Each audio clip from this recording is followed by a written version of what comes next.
தேர்தல் களம் 2024 தலைவர்களுக்கு பீரிடும் திடீர் பக்தி, திகைத்து போய் நிற்கும் பக்தர்கள். நம்முடைய நாட்டு மக்களை பொறுத்த வரைக்கும், குறிப்பாக தமிழகத்தை பொறுத்தவரை எல்லா மதத்தை சார்ந்த மக்களும் அவரவர் வழிபாட்டில் நெருக்கமிக்கவர்களாகவும் பக்தர்களாகவும் திகழ்கிறாங்க.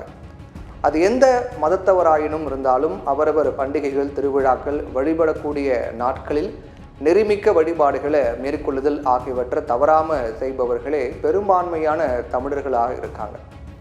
ஆனால் தேர்தல் வந்துட்டால் இந்த வேட்பாளர்களும் அரசியல் தலைவர்களும் கோவிலுக்கு போனாலும் சரி, அதே போன்று தேவாலயத்திற்கு போனாலும் சரி, பள்ளிவாசலுக்கு போனாலும் சரி, அவங்க காட்டக்கூடிய பக்தி சிரத்தை இருக்கிறதே, அது பார்க்கும்போது பத்திரிகையாளர்களுக்கு வேடிக்கையாகவும் அந்தந்த மதங்களை வழிபடக்கூடிய பக்தர்களுக்கு திகைப்பாகவும் இருக்குது. அந்த அளவுக்கு அவங்க ஒரு மாதிரி ஒரு விஷயத்தை கிரியேட் பண்ணுறாங்க.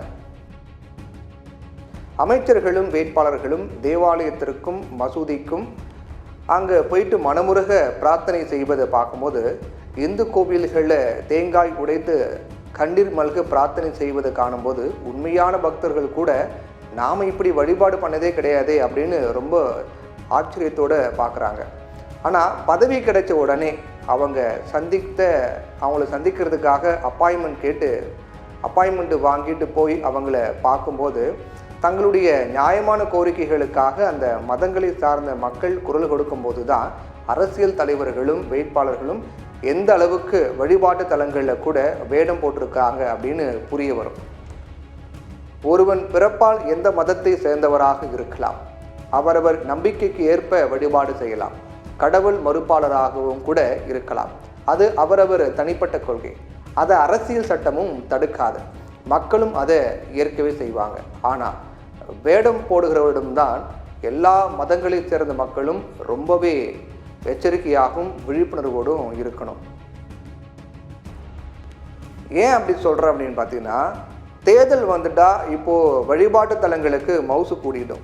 கடவுளுக்கு தனி மரியாதை கிடைக்கும். வேட்பாளர்களோ அமைச்சர்களோ அரசியல் தலைவர்களோ இப்படி செய்வது சம்பிரதாயம் ஆயிடுச்சு. மக்கள் இதனால் எல்லாம் ஏமாந்து விட மாட்டாங்க.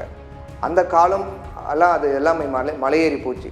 அயோத்தியில் அந்த கோவில் திறக்கப்பட்ட போது முன்னாள் மத்திய அமைச்சர் ஆர் ராசா தமிழகத்தில் ராமரை கடவுளாக ஏற்க மாட்டோம் அப்படின்னு சொல்லியிருந்தார். இப்போது நீலகிரி தொகுதியில் போட்டியிடக்கூடிய நிலையில் தன்னுடைய மனைவி தீவிர ராம பக்தி அப்படின்னு சொல்கிறார். கடந்த சனிக்கிழமை விரதம், வியாழக்கிழமை கணவருக்காக விரதம், திங்கட்கிழமை சிவனுக்காக விரதம் அப்படின்னு வாரத்துக்கு 3 நாட்கள் விரதம் இருப்பாங்க அப்படின்னு ரொம்ப பெருமையோடு பேசுகிறாரு ஆர் ராசா. அவருடைய மனைவி விரதம் இருப்பதை பற்றி இப்போது மக்களுக்கு அக்கறையா என்ன அப்படின்னு கேட்காம இருக்க முடியல. இப்போ அவங்க மனைவி விரதம் இருக்கிறது இப்போ நம்மளுக்கு என்ன பிரச்சனை அப்படிங்கிற மாதிரி கேட்க தோணுது. இவர் மட்டும் கிடையாது, பெரும்பாலான வேட்பாளர்கள் இந்த மாதிரி தான் இருக்காங்க.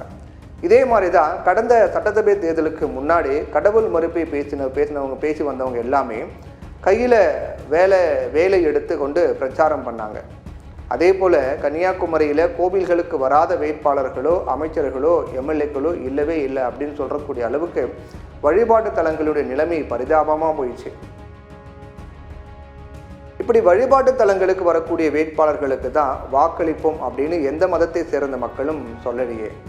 எம்பி, எம்எல்ஏ, அமைச்சர் பொறுப்புகளுக்கு வருகிறவங்க எல்லா மக்களுக்குமான விலைவாசி, வேலைவாய்ப்பு, தொழில் வளர்ச்சிக்கான சமூக அமைதி, கல்வி வளர்ச்சி, சிறுபான்மையினருக்கு பாதுகாப்பு, நியாயமான கோரிக்கைகளை நிறைவேற்றி கொடுத்தல் போன்றவற்றையும் உள்கட்டமைப்பை மேம்படுத்துதல், தொழில்நுட்ப வளர்ச்சியை கிராமப்புறங்களுக்கும் கொண்டு செல்லக்கூடிய விதத்தில் மேம்படுத்துதல், இது எல்லாத்தையும் தான் மக்கள் விரும்புகிறாங்களே தவிர வழிபாட்டு தலங்களுக்கு வழக்கத்திற்கு மாணவர்கள் எல்லோரும் வந்து தங்களுடைய புனிதமாக கருதக்கூடிய இடங்களில் தூய்மைக்கு கெடுத்து விடக்கூடாது அப்படின்னு தான் மக்கள் கருதுகிறாங்க.